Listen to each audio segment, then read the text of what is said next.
History of the Cannon. The resolutions passed at the last meeting produced a great effect out of doors.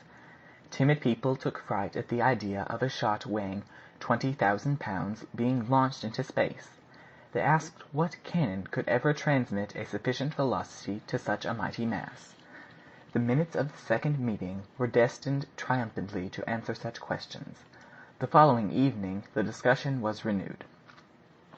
"My dear colleagues," said Barbicane, without further preamble, "the subject now before us is the construction of the engine, its length, its composition, and its weight. It is probable that we shall end by giving it gigantic dimensions, but however great may be the difficulties in the way, our mechanical genius will readily surmount them. Be good enough, then, to give me your attention, and do not hesitate to make objections at the close. I have no fear of them. The problem before us is how to communicate an initial force of 12,000 yards per second to a shell of 108 inches in diameter, weighing 20,000 pounds. Now when a projectile is launched into space, what happens to it? It is acted upon by three independent forces: the resistance of the air, the attraction of the earth, and the force of impulsion with which it is endowed. Let us examine these three forces. The resistance of the air is of little importance. The atmosphere of the earth does not exceed 40 miles. Now, with the given rapidity, the projectile will have traversed this in 5 seconds, and the period is too brief for the resistance of the medium to be regarded otherwise than as insignificant. Proceeding then to the attraction of the earth, that is, the weight of the shell, we know that this weight will diminish in the inverse ratio of the square of the distance. When a body left to itself falls to the surface of the earth, it falls 5 feet in the first second, and if the same body were removed 257,542 miles further off, in other words, to the distance of the moon, its fall would be reduced to about half a line in the first second. That is almost equivalent to a state of perfect rest. Our business, then, is to overcome progressively this action of gravitation. The mode of accomplishing this is by the force of impulsion. "There is a difficulty," broke in the major.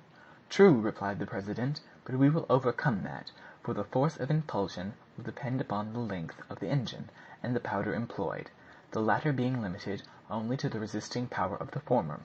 Our business, then, to-day is with the dimensions of the cannon." "Now up to the present time," said Barbicane, "our longest guns have not exceeded 25 feet in length. We shall therefore astonish the world by the dimensions we shall be obliged to adopt. It must evidently be, then, a gun of great range, since the length of the piece will increase the detention of the gas accumulated behind the projectile, but there is no advantage in passing certain limitations." "Quite so," said the major. "What is the rule in such a case?" "Ordinarily, the length of a gun is 20 to 25 times the diameter of the shot, and its weight 235 to 240 that of the shot." "That is not enough!" cried J.T. Maston impetuously. "I agree with you, my good friend, and, in fact, following this proportion for a projectile 9 feet in diameter, weighing 30,000 pounds, the gun would only have a length of 225 feet and a weight of 7,200,000 pounds." "Ridiculous!" rejoined Maston. "As well take a pistol." "I think so too," replied Barbicane. "That is why I propose to quadruple that length, and to construct a gun of 900 feet." The general and the major offered some objections. Nevertheless, the proposition, actively supported by the secretary, was definitely adopted. "But," said Elphinstone, "what thickness must we give it?" "A thickness of 6 feet," replied Barbicane. "You surely don't think of mounting a mass like that upon a carriage?" asked the major. "It would be a superb idea, though," said Maston. "But impracticable," replied Barbicane. "No, I think of sinking this engine into the earth alone, binding it with hoops of wrought iron, and finally surrounding it with a thick mass of masonry of stone and cement. The piece once cast, it must be bored with great precision, so as to preclude any possible windage, so there will be no loss whatever of gas, and all the expansive force of the powder will be employed in the propulsion." "One simple question," said Elphinstone. "Is our gun to be rifled?" "No, certainly not," replied Barbicane. we require an enormous initial velocity, and you are well aware that a shot quits a rifled gun less rapidly than it does a smooth-bore." "True," rejoined the Major. The committee here adjourned for a few minutes to tea and sandwiches. On the discussion being renewed, "Gentlemen," said Barbicane, "we must now take into consideration the metal to be employed. Our cannon must be possessed of great tenacity, great hardness, be infusible by heat, indissoluble, and inoxidable by the corrosive action of acids." "There is no doubt about that," replied the Major, "and as we shall have to employ an immense quantity of metal, we shall not be at a loss for choice." "Well, then," said Morgan, "I propose the best alloy hitherto known, which consists of 100 parts of copper, 12 of tin, and 6 of brass." "I admit," replied the president, "that this composition has yielded excellent results, but in the present case it would be too expensive and very difficult to work. I think, then, that we ought to adopt a material excellent in its way and low of price." "Such as cast iron?"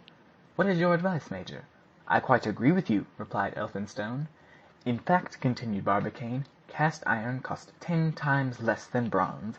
It is easy to cast, it runs readily from the molds of sand, it is easy of manipulation, it is at once economical of money and of time.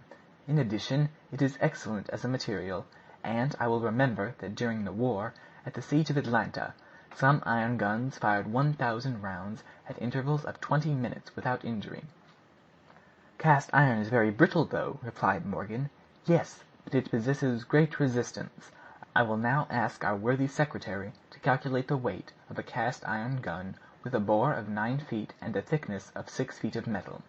"In a moment," replied Maston; then, dashing off some algebraical formulae with marvelous facility, in a minute or two he declared the following result: "The cannon will weigh 68,040 tons, and at 2 cents a pound it will cost $2,510,701. Maston, the major, and the general regarded Barbicane with uneasy looks. "Well, gentlemen," replied the president, "I repeat what I said yesterday. Make yourselves easy. The millions will not be wanting." With this assurance of their president the committee separated, after having fixed their third meeting for the following evening. Chapter 8